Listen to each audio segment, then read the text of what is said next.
आणि तुकोबरायची आरती लिहिण्यासाठी रामेश्वर शास्त्री बसले. पूर्वीच्या काळात ध्वजपत्राची कागद होती, टाक होता, दौत होती, शाही एकच होती. आता शाहीचे रंग लय वाढले आणि प्रत्येकाने रंग वाटू वाटू घेतले. आपल्या बापाच्या जहागिऱ्या झाल्या ते रंग. त्या काळात एकच शाही होती, फक्त काळी. तो टाक त्या दौतीत पुढीला आरती बऱ्यापैकी लिहिण्यात आली. फक्त शेवटचं कडवं लिहायचं राहिलं. गोलू महाराज शेवटचं कडवं, हे शेवटचं कडवं लिहित असताना तो टाक बुडवला, पण भिजतच नव्हता नाना त्याचं टोक. लिहिताना अक्षरच उमटत नव्हतं. टप टप टप टप रामेश्वर शास्त्रीच्या डोळ्यात पाणी आलं. देवा देवा, आयुष्य गेलं रे. शास्त्र वाचिता वाचिता आयुष्य गेलं. आयुष्य आयुष्य नाना प्रकारच्या पदव्या घेतल्या रे देवा. शास्त्र वाचिता वाचिता बोटाचे कांडे उघडले रे, शास्त्राची पानं उलटीता उलटीता. पण एवढा मोठा अधिकारी व्यक्ती, एवढा मोठा अधिकारी कृष्ण बुवा, रमेश बुवा इथे या ना, अशी जवळ इथं बस.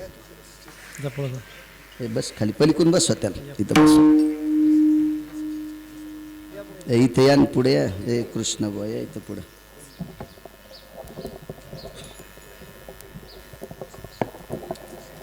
बस शेवटच्या मंगलाष्टकाला आल्यावर असंच होत असते. उडाला उडाला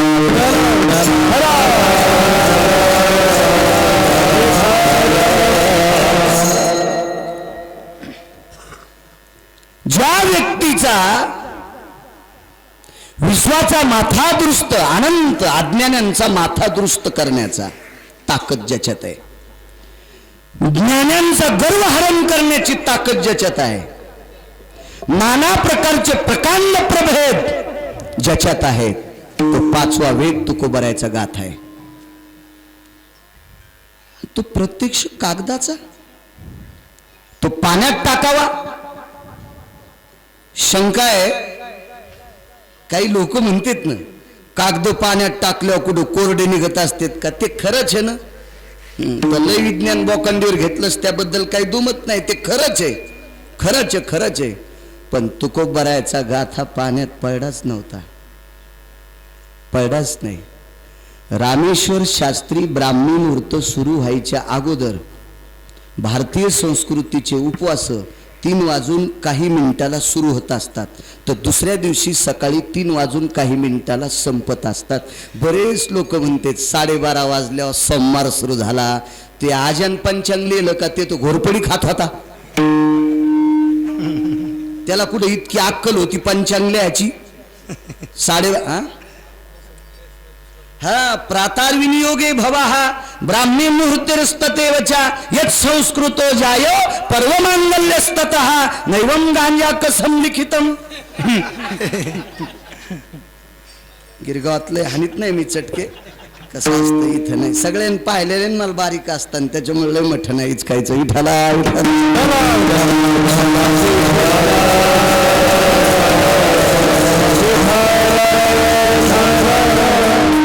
आमचे प्रकाशराव म्हणत असतात बाहेर कीर्तन करतात तसं गिरगावात करीतच नाहीत. मी म्हणलं 2-3 कारण आहेत त्याचे. एक तर गिरगावात पाकिट नाही. ते म्हणले देत जाऊ बाबा. मी म्हणलं तरी होत नाही. नियम असतो, नियम नियम नियम. हे बा, मुलगी किती तापड असू द्या, कुस्ती खेळणारी असू द्या, पण सासऱ्याच्या पुढून जाताना वाकतच असते, आहे का नाही? नियम असते तसे. काही काही परंपरा असतात. आपण जुन्या माणसांना आपल्याला बघितलेलं आहे, लहानाच्या मोठ्याच्या थापा आपल्या पाठीवर पडलेल्या आहेत. चला, बाहेर काय वाईट बोलतो असा काही विषय नाही. ब्राह्मी मुहूर्त सुरू व्हायच्या अगोदर एका व्यक्तीच्या डोक्यावर गाथा दिला. तो गाथा पाण्यात टाकायच्या आधी पंढरपुरातल्या मालकाकडं भगवान शिवशंकर येत होते रोज सकाळी. त्रिशूळ डमरू घेऊन आला गिरिजेचा कांत. भगवान शिवशंकर यायच्या अगोदर भगवान उठले आणि आईसाहेबांना सांगितलं, लक्ष्मी जी उठ. काय काम आहे? अजून शिवजी आले नाही. ते आले नाही तर एक काम करायचं. काय? तुला देहूतल्या डोहात उडी टाकावं लागते रामराव भाऊ. देहूमध्ये एक डोह पाठीमाग मोठा इंद्रायणीचा डोह होता, त्याच्यात उडी टाकावं लागते. आईसाहेबांना सांगितलं, प्रभू काय बोलता? दुधाची घागर, दह्याची घागर, तुपाची घागर आहे, लोण्याचा गोळा आहे, पंचगव्य मध आहे, दळलेली साखर आहे. मला वेदाच्या घोषात रोज सकाळी स्नान घालतात आणि मला तुम्ही पाण्यात उडी टाकायला सांगता. लक्ष्मी, त्या पाण्यात तुकोबारायचा गाथा टाकणार आहेत. तो गाथा पाण्यात टाकायच्या अगोदर तुला तिथं उडी टाकावं लागेल. आईसाहेबांनी सांगितलं, देवा लक्षात घ्या, मी जगाची मालकीनी, जगाची मालकीन, आणि माझ्यासाठी सगळेच बेजार येतं. कोण आहे जगाची मालकीन? लक्ष्मी. आणि अख्खं जग माझ्यासाठी बेजार आहे, अख्खं जग, अख्खं जग. आणि मी जर सरळ सरळ उडी हल्ली तर लोक म्हणतील काय नेमकं येडेपण आहे. ऐकणं, त्याच्यासाठी पर्याय लक्ष्मी तुला. तू जलदेवतेच्या रूप, जलदेवतेचं रूप घे आणि मग पाण्यात उडी टाक. आईसाहेबानं पाण्यात उडी टाकली, मग गाथा पडला. कसा भिजन हो गाथा पाण्यात, कसा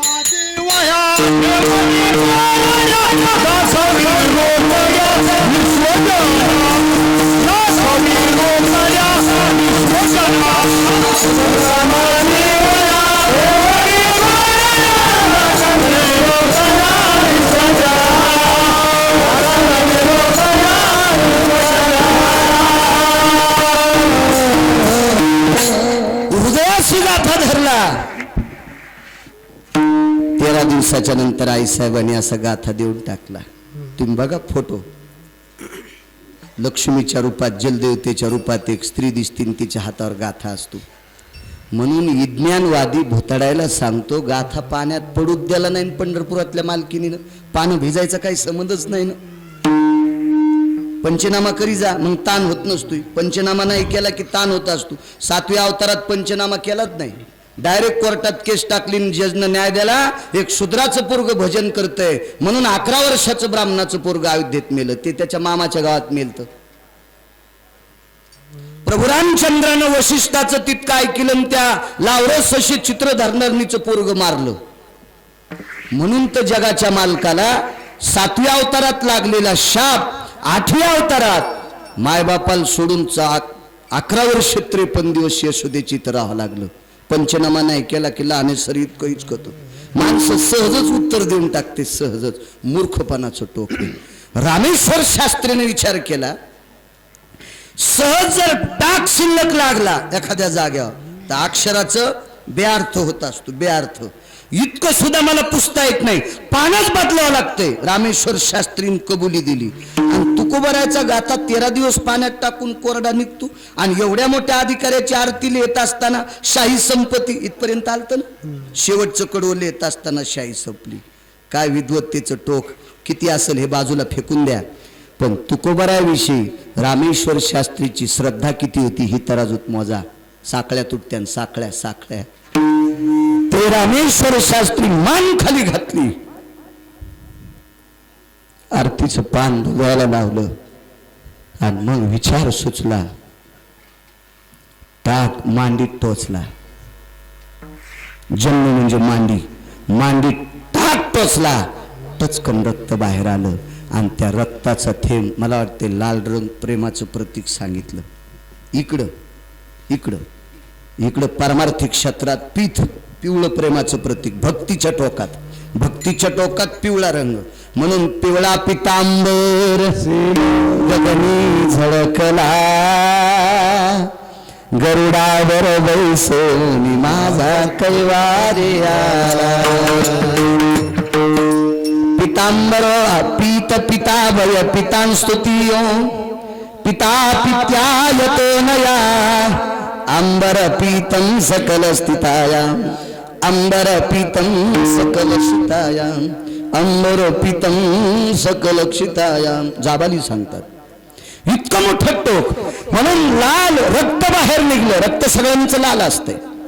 त्या रक्ताचा थेंब बाहेर आला आणि त्या थेंबानं शेवटचं कडवं लिहिलं.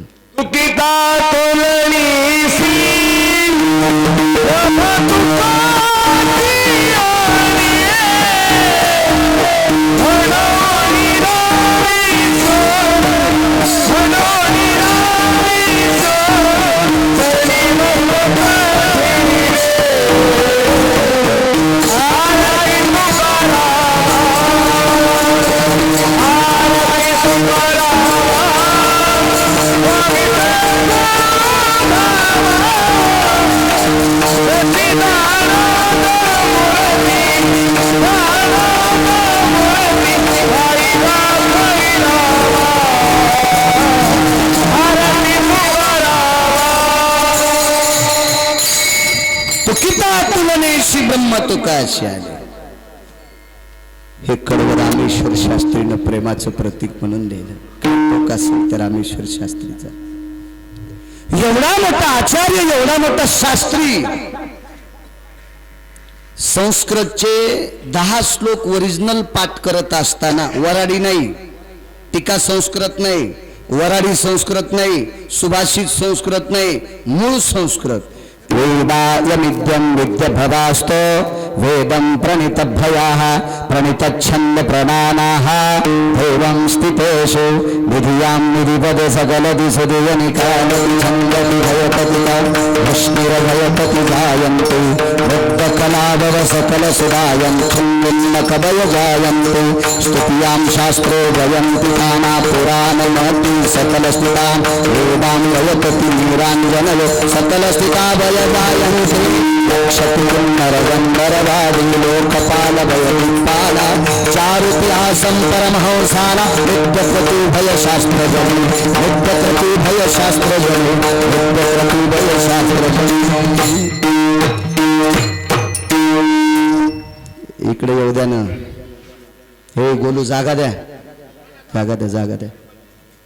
दुकानदार या ना इकडं, या. उडाला उडाला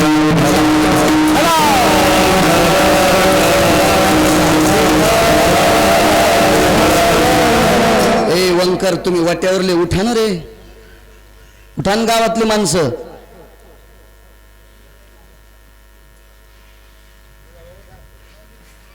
द्या सावली जात बसाल द्या. गावातले उठा ना तिथून, इकडे कडीला उभं राहा ना.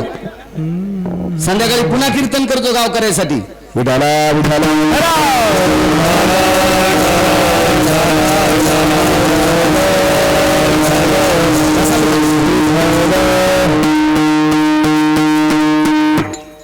ही ताकद. मग एवढी मोठी शक्ती ज्या व्यक्तीची, जिथे रामेश्वर शास्त्री म्हणतात, काय संस्कृतचे श्लोक पाठ करायचे असतील, त्याचा अर्थ आस्कलित जर लक्षात घ्यायचा असेल, इतक्या विद्वत्तेसाठी, इतक्या प्रयत्नासाठी, बाळांतपणात बाईला बाळाला जन्म देत असताना जितका त्रास होत असतो का, तितका 10 श्लोकाचा मतितार्थ डोक्यात घेत असताना होत असतो. इतका इतका इतका. आचार्य होते रामेश्वर शास्त्री, आणि ते रामेश्वर शास्त्री तुकोबरायचे शिष्य झाले. तुकोबरायचा अधिकार किती मोठा असेल कल्पना करा. तरी पण मारुतीरायाला शरण शरण जे हनुमंत म्हणतात, याच्या मागचा इतिहास बघा. तुकोबरायावर अतूट प्रेम करणारे निळोबराय, निळोबरायाच्या भेटी करता भगवान आले. प्रार्थिल्या वाचून आला शिका. देवा बोलावलं नाही ना तुला, तुम्ही तुमच्या महिमीत राहा. निळा म्हणे आम्ही खोजी देवा तुकयाचा दावा करीत असो. देवा मी तुकोबरायाला मानतोय. त्याला असं वाटतंय भगवंतानी तुकोबरायाला वरी जाऊन सांगितलं असं, महाराज निळोबराय तुम्हाला फार मानतात. त्या निळोबरायाच्या भेटी करता पुन्हा तुकोबराय खाली. सांगा आपला गेलेला माणूस एखादा खाली येतो का? किती अब्ज खर्चिल्याव, किती खर्व खर्चिल्याव, किती निखर्व खर्चिल्याव. अब्ज, खर्व, निखर्व हे आकडे आहेत पैशाचे. हे खरवण निखरवण अर्बुज आपल्याला काय कळणार आहे? एकावर 18 शून्य दिल्यावर किती म्हणते सांगता येते का? डबल MA करणाऱ्यानं, ट्रिपल MA. एकावर 18 शून्य दिल्यावर काय म्हणतात नाही सांगता येणार. म्हणूनच आमचं शिजत आहे. विठाला एवढं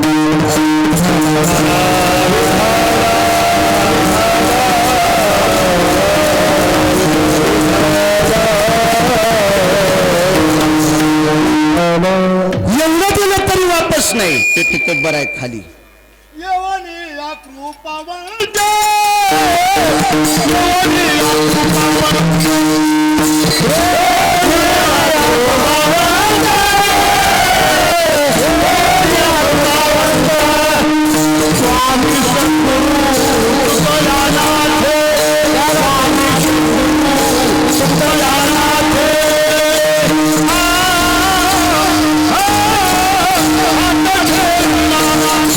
Again!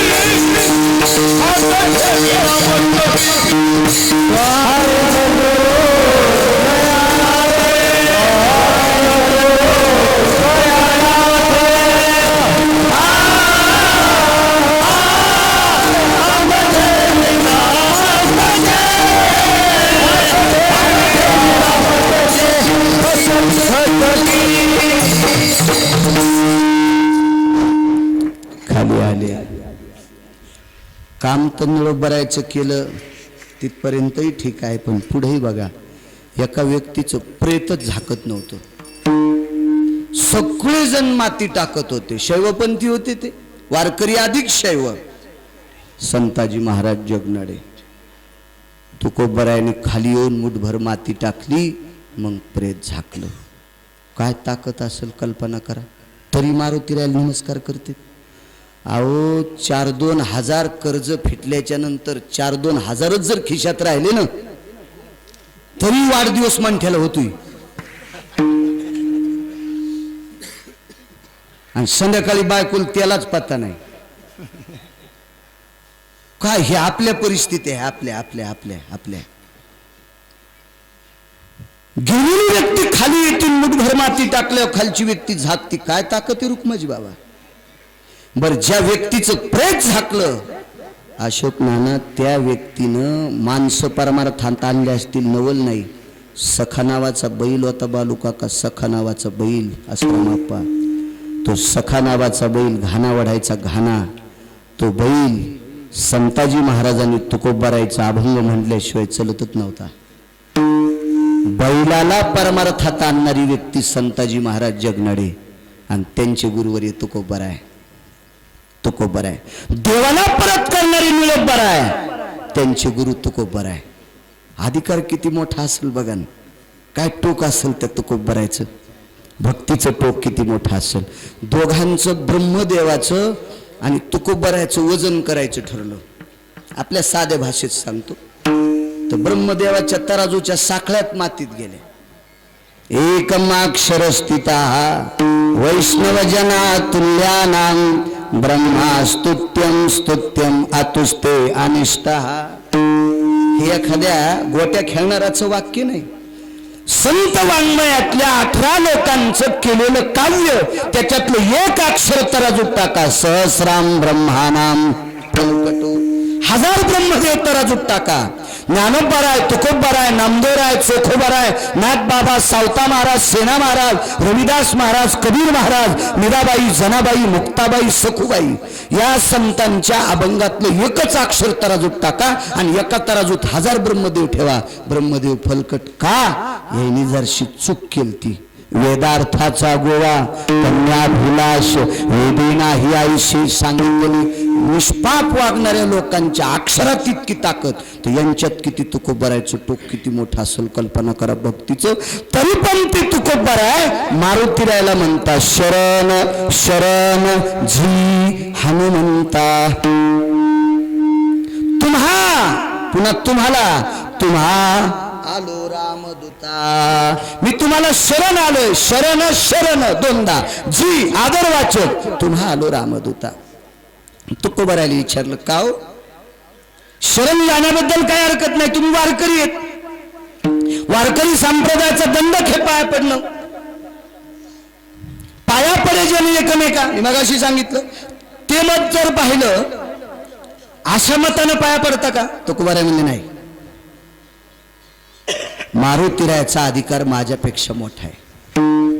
2च मुद्दे सांगतो, मग आपण जय विठ्ठल करू आणि प्रसादाचं कीर्तन आहे.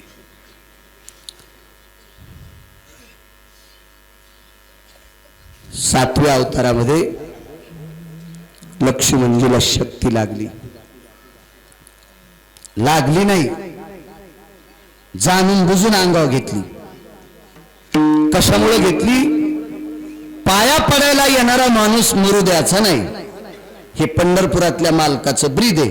आणि तोच पंढरपुरातला मालक 7व्या अवतारातला रामचंद्र. शरणांगता वज्रपंजरू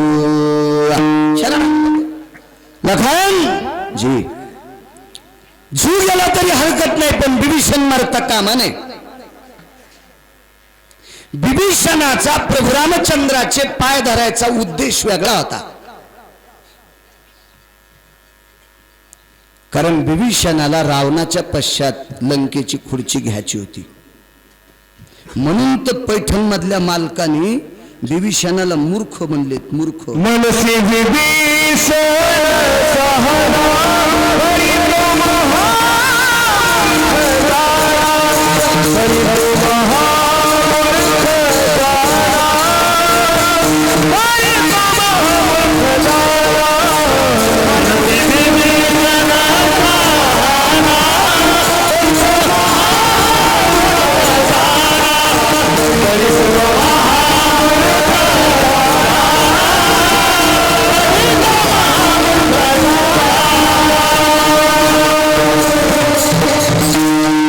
काल महाराजांनी सांगितलं निस्वार्थ भक्तीचं लक्षण.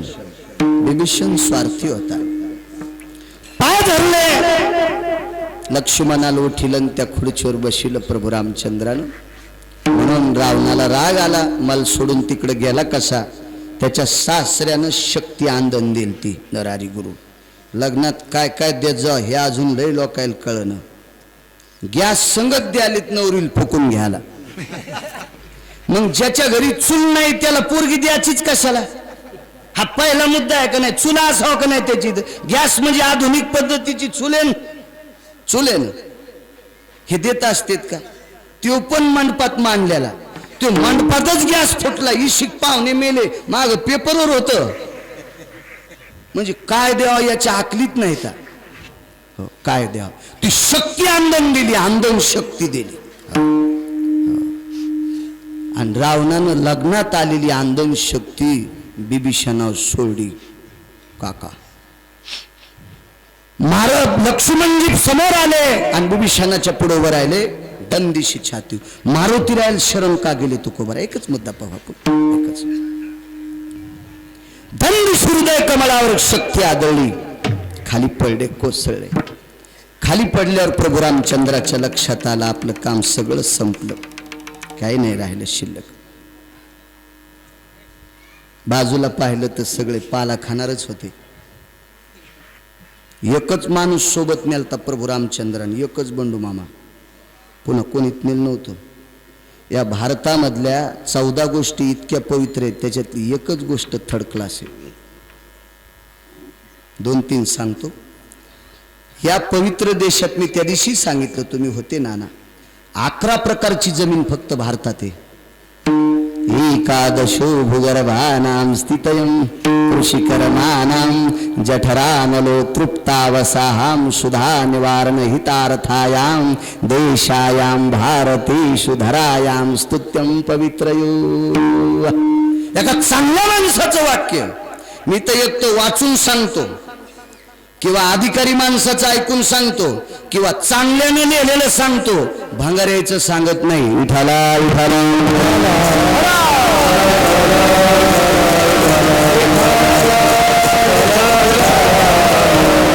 11 प्रकारची जमीन या देशात आहे. एकाच देशात फक्त 4 पद्धतीची जमीन सकसावकार.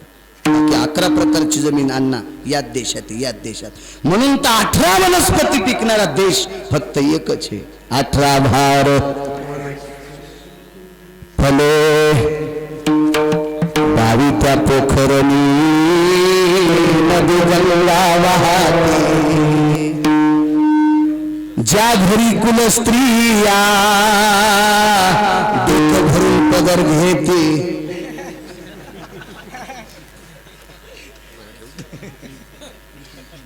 राज्य. दुसरा वाक्य सांगतो महाराज. 11 प्रकारची जमीन या देशात तो भारत देश. नेपाळ नावाच्या देशाचा काही कोपरा जर सोडून दिला तर डोकं भरून पदर घेणारी स्त्री भारताच्या व्यतिरिक्त जगात नाही. जगात दुसरा. किती देश पवित्र, किती देश पवित्र, किती देश पवित्र. हे जागा द्या पाहुण्यांना ती सावलीला. एवढा मोठा पवित्र देश. फार फार फार गोष्टी. पण एक सांगू का. या देशात एकच गोष्ट विचित्र आहे. फुटीरवाद. फुटीरवाद. 15 दिवस त्याच्या जीप मध्ये फिरन. त्याचा बिल्ला लावीन. घराव त्याचा झेंडा. गाडीला त्याचा झेंडा. आणि संध्याकाळी सुटकेस आली की 16व्या दिवशी दणका चौथ्याला. हा फुटीरवाद फक्त भारतामध्ये आहे. म्हणून प्रभू रामचंद्रांनी पाला खाणाऱ्या माणसा व्यतिरिक्त एकही माणूस नेला नाही. फक्त लक्ष्मण जर सोडून दिला तर सगळे पाला खाणारच नेले. वनीचे पाले. झाडाचे पाला खाणार लोक होते. या अण्णा या. दादाराव इथं बसू द्या अण्णाला. या पुढे या. विडाला विडाला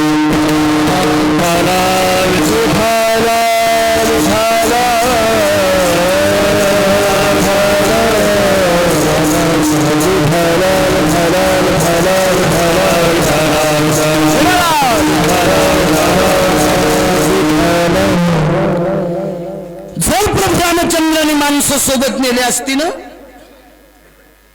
तर प्रभू रामचंद्राच्या लक्षात होतं भारतातल्या 14 गोष्टीपैकी एक गोष्ट फुटीरवाद आहे. म्हणून माणसं कालांतराने रावणाकडे 7 कोटी घरं होते, एका एका माणसाला 1-1, 2-2 कोटी दिले असते तरी त्याला राहतच होते. रामप्रभूच्या सोबत येणारी माणसं प्रभू रामचंद्रासून फुटून रावणाकडे गेले असते आणि रामाच्या विरोधात बाण घेऊन उभे राहिले असते. पाहिलं बाजूला माणसं पाला खाणारच आहेत, हेच चाललं होतं. आणि एक आणला आता माणूस पाठ फोडून आलेला भाऊ तो बेशुद्ध अवस्थेत विदेह स्थितीत आहे. तुमच्या विज्ञानाच्या भाषेत कोमात आहे. मग मात्र डोळ्याला पाणी आलं. आणि पाणी कधी येत असतं माहितीये का? कर्तव्याचं पाणी येत असते. आपल्यावर ज्यानं अतूट प्रेम करावा ती व्यक्ती आपल्यातून गेली की त्या व्यक्तीसाठी अंतःकरण पाझरत असते. लक्ष्मणानं प्रभू रामचंद्रासाठी जीव ओतला होता. जीव ओतला होता. या सरपंच या, जाऊ द्या आता. पुढच्या नंतर आपण वावरातच करी जाऊ. नको झेकुटाने. बसा बसा तिथंच बसा बसा. आता बसा बसा मग पाया पडू.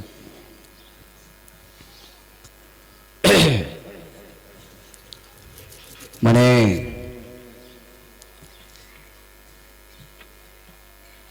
मारुतीरायाकडे बघितलं. दुःख सांगायच्या लायकीची व्यक्ती होती प्रभू रामचंद्राच्या जवळ. गळ्याला मिठी मारली. हनुमंता,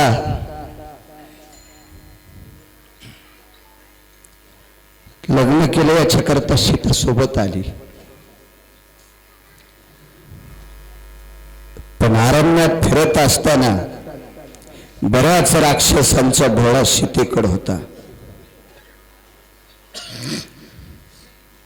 लागायची रे हनुमंता, सीतेला झोप लागायची रे. आम्ही झोपल्याच्या नंतर रात्रंदिवस जर पाय त्याला उभा करून राहिला असेल तर तो हनुमंत होता. तो फक्त मारुती होता. रात्रंदिवस उभा. आपले लक्ष्मण होते. आईला सांगितलं, आई मी रामप्रभूची सेवा करण्यासाठी चाललोय. जी जाय माय. तुझ्या बायकोचं काय रे विचारतो तिला. उर्मिला जी,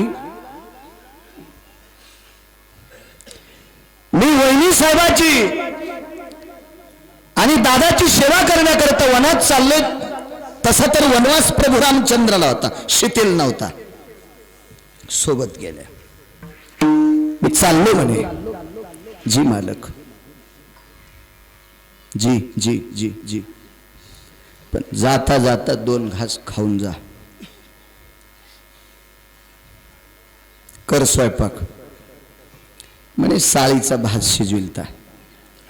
असं मला सापडलं नाही, पण एका महात्म्याच्या मुखारविंदातलं लिखाणातलं ऐकलं. वैकुंठवासी माधव महाराज मगर या महाराष्ट्रातले पुराणातले बादशाह होते. ते बादशाह पुराणातले बादशाह.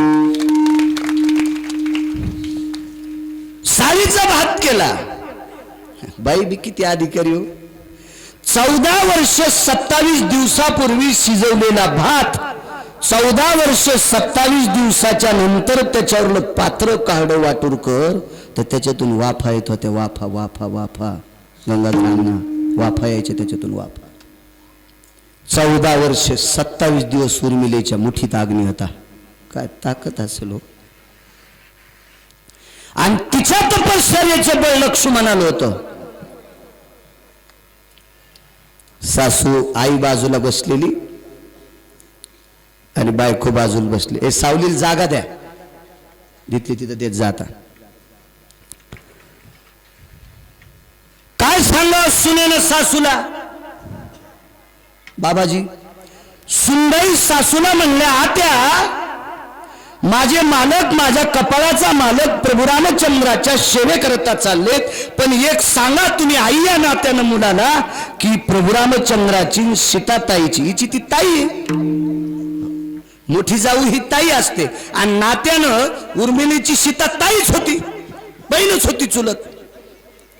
तर एक काम करा म्हणे आत्याबाई, तुम्ही आई या नात्यानं तुमच्या चिरंजीवाला माझ्या कपाळाच्या मालकाला एकच सांगा, त्या दोघांची सेवा करत असताना स्वप्नात पण कधी पाप येऊ देऊ नका. स्वप्नात पण. हे लक्ष्मणाच्या बायकोचे उद्गार आहेत. नाना बायकोचे हो, बायका नीट असल्या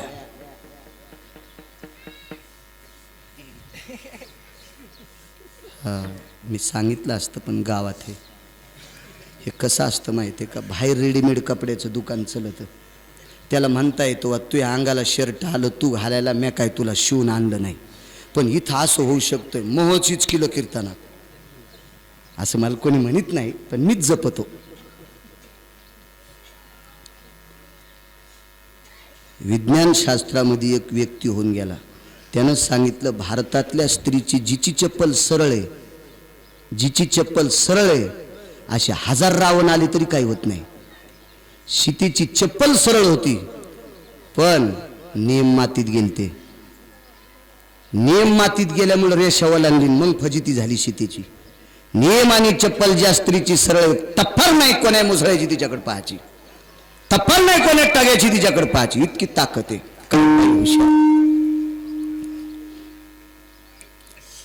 आई ग म्हणे, ही म्हणते स्वप्नात सुद्धा पाप येऊ देऊ नका. आई स्वप्न पडतं कधी ग?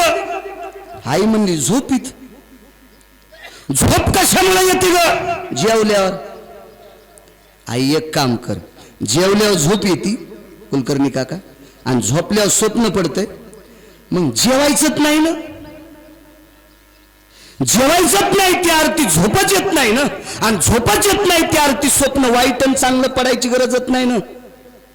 मांगुळ जनक डॉक्टर साहेब, काय गरज आहे कृष्ण महाराज? पडतच नाही स्वप्न. 14 वर्ष 22 दिवस बिना पाण्याचे. काय रडू येत असं ना त्या भावासाठी. पण स्वतः ज्यांना आयुष्य माझ्यासाठी ओतलं रे, तो विधेय स्थितीत पडलाय. लक्ष्मणा, पाय बिभीषणाला माझ्या धरलेत रे. मी सांगितलं स्वर्गांगताला मरू द्यायचं नाही, स्वतः बाजू स्वीकारला आणि बिभीषण वाचिला रे.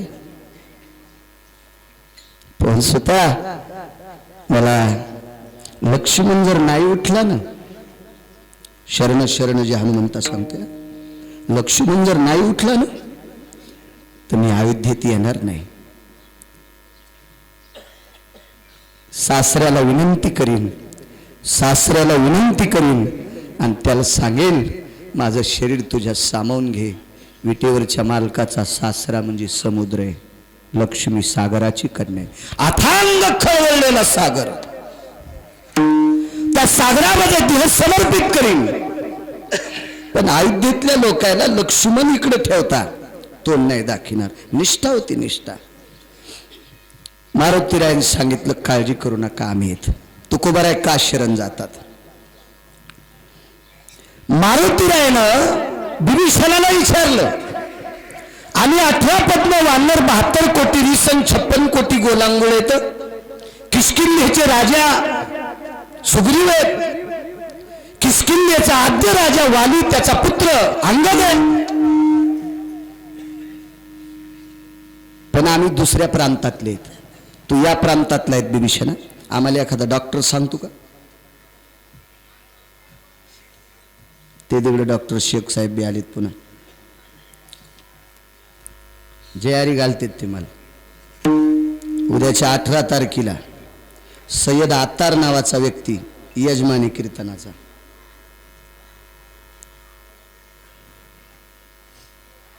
जाती पोरापोरीचे लग्न करण्यापुरते असतात. केळी लावतेत कोणी, देवल्यावाल्याला सातवण्यावाल्याला केळी आहेत ना. तुम्ही हिंदूचे लावतात, विकतात तुम्ही का? मला तर कळत नाही, गाड्यावर दिसले बालू काका तुमच्या गावचे लोक सगळे. अख्तर भाई, चांद पाशा, बिस्मिल्ला खा, रमिल हेच होते ना सगळे. मग तरी पण आपण एकादशीला त्याच्या हात लागलेले केळी खातो की नाही? कातड्याच्या हात थोडाच घुसला मामूद खा. यावर अशी काही संबंध नाही जातीचा, काय गरज आहे?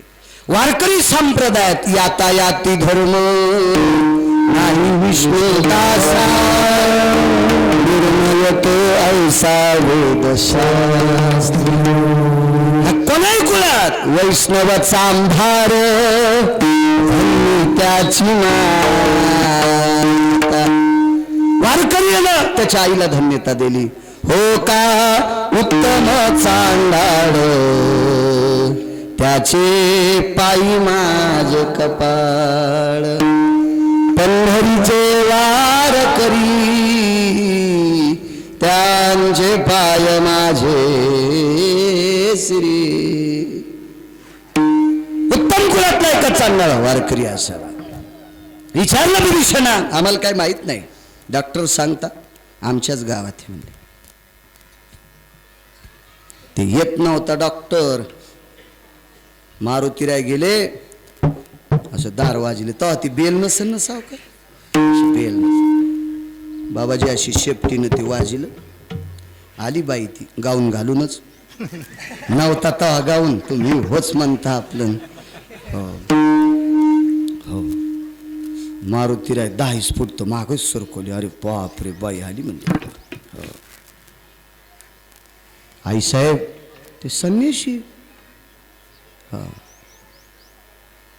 रात्री सांगितलं ना त्यागाचं प्रतीक पाचपोर बाबांना हे त्यागाचं बिंब आहे ज्यांनी कामाला विस्तू लावला ज्यांनी वासनेला विस्तू लावला म्हणून ही माणसं पूजनीय येतात म्हणून ही माणसं वंदनीय आहेत आपण भरकी माणसं आहेत भरकी माणसं होत आपण प्रणाम केला आई साहेब नमस्कार केल्यावर डॉक्टरीनबाईच्या लक्षात आलं इतकं काय भारीचं नसावं आल्या आल्याच माझ्या पाया पडायला त्या अर्थी असंच असावा असं त्या डॉक्टरनीला वाटलं ती काय डॉक्टरीन नव्हती पण महाराजाची बायको महाराजीन हरिपाठात अभंग कितीत म्हणली ती 9 पोते महाराजीन या फुकटच पदव्या डॉक्टरची बायको डॉक्टरीन उलट्या झाल्यावर काय प्यात म्हणली बेसी हो पोलिसाची बायको पोलिसीन चोर धरल्यावर काय करावं म्हणले खिडकीतून काढून द्यावा वा गुरुजीची मास्तरची बायको मास्तरीन एकन एक कितीत म्हणली 34 तुम्हाला नाही म्हणा लहाने सर लिपणे सर तुम्ही बरेच सर आहेत ना तुम्हाला नाही चोट्ट्याच्या बायकोला चोट्टी काऊन म्हणत नाहीत अण्णा असं ऐकलं तुम्ही नाही नवऱ्याला चांगली पदवी असली की बायकोला आपण मग त्यात चिटकती हो म्हणून सगळ्या बायाला सांगतो नवऱ्याला चांगले काम करायला लायचा त्याच्यातला अर्ध तुम्हाला आपण मग त्याच येते त्याला आवताव झाली ती सरकी चांगली लावा बरं मी जत्रावून येते वारी वाटर बुजावणी गालाची तू या अंगावर जेशिबी घालायला पाहिजे त्याला सरकी लावायला लावली नीट लावा बरं खाल्ला गाड्या पटीत हो हरणं लय बेजार करते तुला 7-8 लांड घ्यायच्या पुढे टाकायला पाहिजे चट खाल्लं पाहिजे तू या हाडा सगट हो अशा टक टक दिसतात मला अशा टक टक उभ्या इथं नाहीत आमच्या गावात तुम्ही हसायले इथं नाहीत हा मी दुसरीकडे सांगवलं विठाला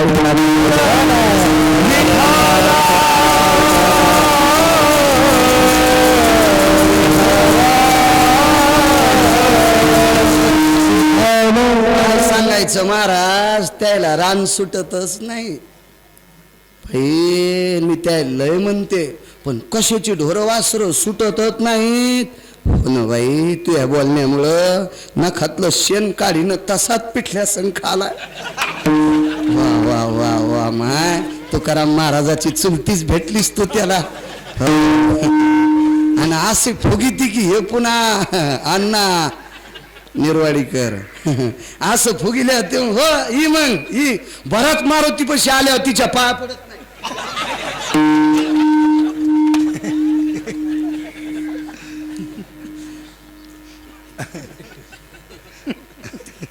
पाय धरले माय डॉक्टर साहेब कुठे वैद्य म्हणत होते त्या काळात काका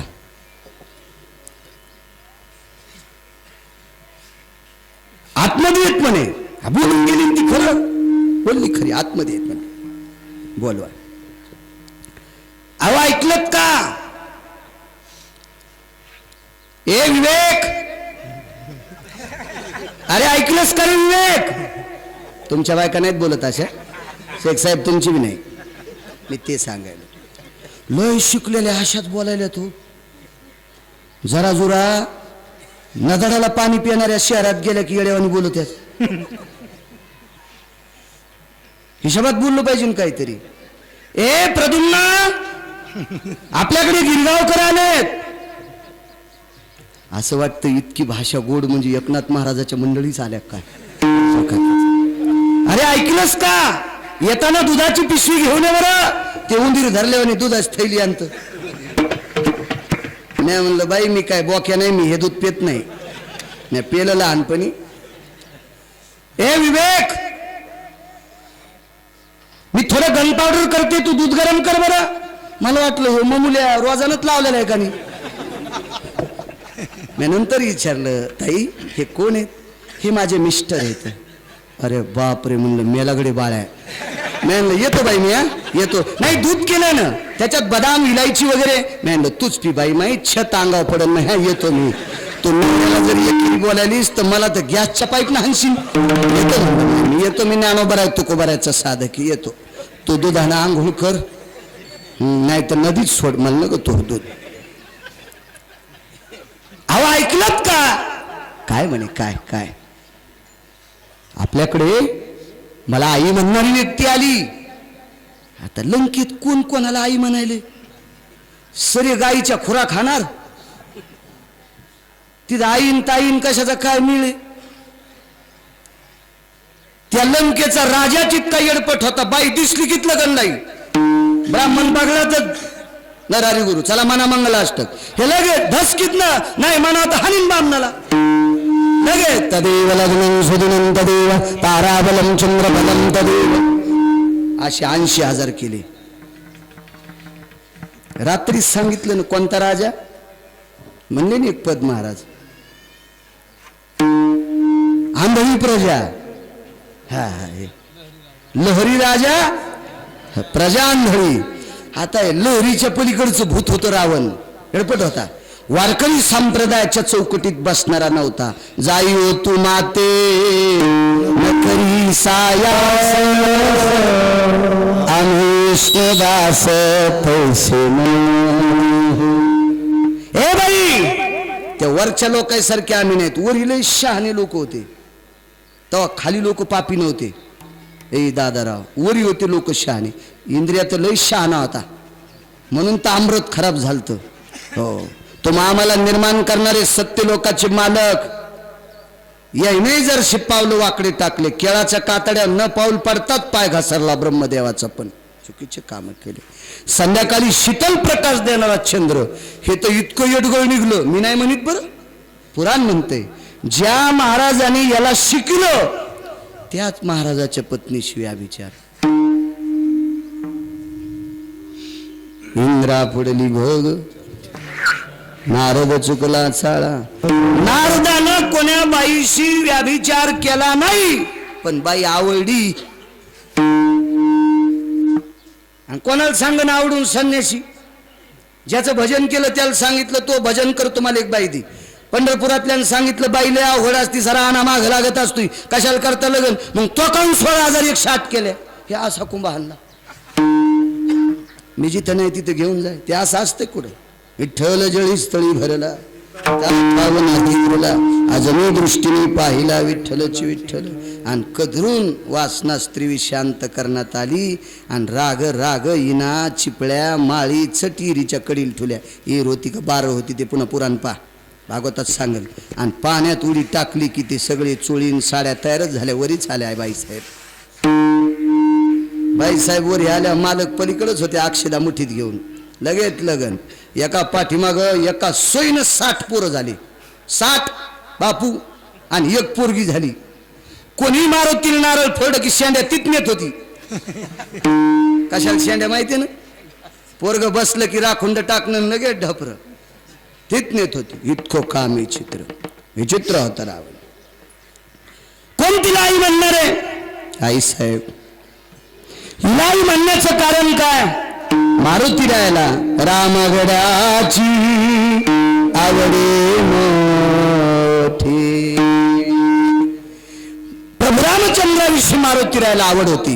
म्हणून लंके पेन रे, म्हणून आपल्या मालकावरचं संकट दूर व्हा, आपल्याला काम साधायचंय याच्याकरता तिला आई साहेब म्हणले. आणि आपल्याला एखादी वस्तू घ्यायची असेल ना तर गोड बोलावं लागते. एक बाई ताकाला गेली, जीजी ताक आहे का? ताकाला जाणं आणि सावकार तुमच्यासारखं तुपाला गिऱ्हाईकीनं संगत झालं. तिच्या इथं 2-3 महिने गिऱ्हाईक नव्हतं आलं आणि ही ताकाला गेल्यावर तुपाला गिऱ्हाईक आलं. तर तिला वाटलं हिचा पाय गुंडही चांगला आहे, बस मी त्याला 10 किलो तूप मोजून देते आणि तुला किलोभर तूप फुकट देते, पण बस. ही नाही बसली. मग त्या समोरच्या व्यक्तीने विचारलं, मी 650 रुपये किलोन घ्यालो आणि या बाईला किलोभर तूप फुकट द्यायला तू काऊन घेईनस? ती म्हणली, खरं सांगू का, हिच्या मसडा कहा बी गाव खराला चरत आता. ते गिऱ्हाईक गेलं निचकून. अशी तोंड खराब न काही काहीची, लय तोंड ही चित्र, लय तोंड ही चित्र. एकदा आमच्या एका पाहुण्याची इथे गेलो मी, हे होता संग. मला पाहिल्यावर, माया बाळू आला काय हो? मी म्हणलं हो आलो मी. जेवण गिवण? मी म्हणलं गिवणचा काय मेळ नाही, पण जेवण राहिले. सुनाला सांगितलंय शेवाळ्याचा भात आणि भजे कर जरशे. जमलं गडे, मिळलं पटकन होते. भजे गुटगुटन भाताला चावायचं काम नाही, सुळकून सुळकून असं. याने विचारलं तुम्हाला किती लेकर आहेत? मी म्हणलं खायनं मुकाट्या, लिपणे सर्वी होते आमच्या संग, खायन मुकाट्यानं. आता याने विचारलं, मी म्हणलं त्याला इतके इतके लेकर आहेत. मला विचारलं काय चालू आहे आता त्याचं? काय नाही बाप्पा, काय सांगायचं, पहिलं कोणी विचारित नव्हतं, पण आता 4 पैसे जवळ आले, कोणी पत्रिका देत नव्हतं, मुळवाट्या नाही. आता 10 म्हशी, 50 गाई, दुधाचा धंदा, 2-4 एकर ऊस आहे, 2-4 एकर केळी येतात. काय थाट बाप्पा, आता कोणते पाहुणे राहुणे भावकीचे लोक कॅबिनमध्ये बसून नेते. पहिला तो हानीच मोकर फिरत होता, मग तो भजन भात असा बाहेरच आला. रे हो, आता हिच्या पोरायला मी किती आवताला झोपून, पण ती मला मोकारे म्हणलीच. तोंडच खराब ना. तिचा म्हणण्याचा उद्देश वाईट नाही, पण हे रोज एका गावचं खातो ना, असं तिचं म्हणण्याचा भाग. रोज फिरतो एका गावाला. तोंड असते माणसाचे, तोंड चांगलं असतं की सगळं साधत. 2 महाराज बसले, आमचे नरहरी बुवा एक आणि अजून एक महाराज. आणि एका श्रीमंत माणसाला स्वप्न पडलं, त्याच्या स्वप्नात दात पडले. चांगलं बोलल्यावर कसं मिळतं बघा. स्वप्नात दात पडले. नरहरी बुवा होते, अजून एक महाराज होते. विचारलं का हो, स्वप्नात दात पडल्याचा अर्थ काय? सगळ्याच्या आधी तुम्ही मरणार. नाही, सगळ्याच्या तुमच्या आधी सगळे घरातले मरणार, एकही तुमच्या घरी वाचणार नाही. ते यजमान म्हणला, उठ तो काळ कर, उठ पटकन उठ, निघ इथून, निघ. चांगलं बोलणारा हेच बोलला नाना, पण कसं बोलला पा. सांगा महाराज, स्वप्नात दात पडले काय? ऐका बरं का. आणि काय सांगायचं राजू तुम्हाला? काय तुमचं वैभव आहे, काय तुमच्याकडे संपत्ती आहे, काय तुमच्या घरातली माणसं आहेत, काय तुम्ही गोड वागता, काय समाजात तुमचं प्रेम आहे, समाजाचं तुमच्यावर प्रेम आहे. आणि हे स्वप्नात तुमचे दात पडले, याचा अर्थ असा आहे की घरातल्या सगळ्या लोकांपेक्षा तुम्हाला जास्त आयुष्य आहे. काय अर्थ झाला कृष्ण गोळ्याचा? एकच ना. गुलाबजामू असा हात फिरून खाल्ला काय ना असा खाल्ला काय, गोडत लागावं. पण ते कसं झालं, काय कायला मुचकुनीनं शेवटायचा नाद असतो. सोनाराच्या हातोड्यानं का पासा शेवटात. ते सरळ बोललं, सगळे तू आधी मरते, पण ते खरं सात्विक बोललं की साचा निमवाळ शब्द विषय कल्लोळ अमृताचे. मला आई साहेब म्हणले, बर ना विचार गेले वापस. कोण आपण? हे बोल ना करे 5 मिनिटं. कोण आपण? कोण? मी अंजनी पुत्र हनुमान आहे. आतमध्ये गेले. अंजनी पुत्र हनुमान आहेत म्हण, माहित नाही पुन्हा विचार कोण येत. 2-3 बाऱ्या आतमध्ये गेली, बाहेर आली आणि शेवटी मारुतीरायाने सांगितलं रामभक्त मारुती.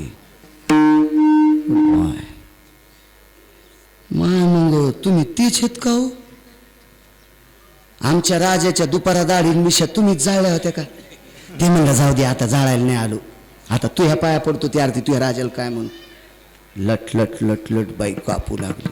वैव आव वैव वैव, ऐकलं तुम्ही? ते आले कोण? आपल्या मालकाच्या.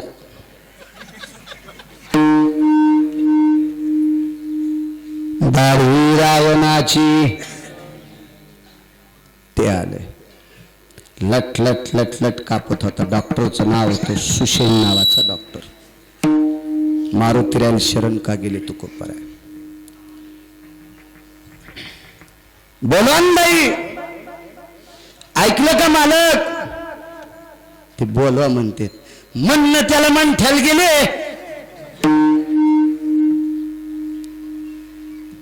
हा ते बोलवा म्हणतेत ना, तू सांग ना जांघाल गेले म्हणून. आता तुम्ही इतक्या जोरात बोलायले की तेच ऐकायले. हो, आता कामाचे पैसे मागायला काही बाया आल्या, काही माणसं आले ना, रोजदार कोणी काम करणार बाया, तर ते पैसे देणाऱ्याचा बूट त्याची बायको आतून ठुत होती. हो, कधी कधी विसरून राहायचा. कुठे ते आताच गेले जालन्याला, त्याचे बुट घरीच येत नाही. आज ते गडबडीत मायात चपला घालून गेले. काही काही कंटुले असतात, हे आमुष्याच्या दिवशी तळ्यात टाकाव यायला. आहे नाही गजमलदार? ही तशी नव्हती, पण ही तशी नव्हती. हुशार यावं लागते. आलं ते वाकत वाकत. काय काय काही नाही. लक्ष्मणजीला शक्ती लागली. तुम्ही डॉक्टर आहात, वैद्य आहात, वैद्यराज म्हणायचे त्या काळात. उपचार करण्यासाठी यावं लागतं. ऐका म्हणे, मी जर आलो तर मी रावणाचा आश्रित डॉक्टर आहे, माझं घर पेटून देईन, घरातली लोक सगळे मारीन. मारुतीराय म्हणजे नाही आले, आता मी मारतो. राजकारणात 4 गोष्टी जमतात, साम दाम दंड आणि भेद. चालतात. कमरेच्या खाली गदा मारत नसतात. कमरेच्या खाली गदा मारत नसतात रामराव भाऊ काळे. पण पंढरपुरातला मालक 1 नंबरचा राजकारणी होता. डॉन, राजकारणातला कृष्ण 1 नंबरचा डॉन. कनक, विदुर, चाणक्य आणि 5व्या क्रमांकाचा राजा, रयतेचा राजा छत्रपती शिवाजी महाराज. 5 डॉन झाले राजकारणात. 5 5 1 नंबरचा डॉन कृष्ण. राजकारणात साम दाम दंड आणि भेद हे चालतात. याच्यातला एक नियम वापरला आणि हान म्हणले गदा खाली. इतियाम शास्त्रेषु कटिसूत्रा भया जन्मरोर जंगा भयं गदा द्वंद्वा जायते नाम निषद क्रिया कालाम द्वंद्वं सगतितं भयः. सुख सांगतात राजा, हे द्वंद्व चुकीचं आहे, पण मालकान कमरेच्या खाली मारायला लावलं. राजकारणात 13% पाप चालतंय या नाना. 100% खरं बोलणारा राजकारणात भारतात माणूस नाही. असा कोणी असेल तर मी त्याच्या चपला धुतो. विठाला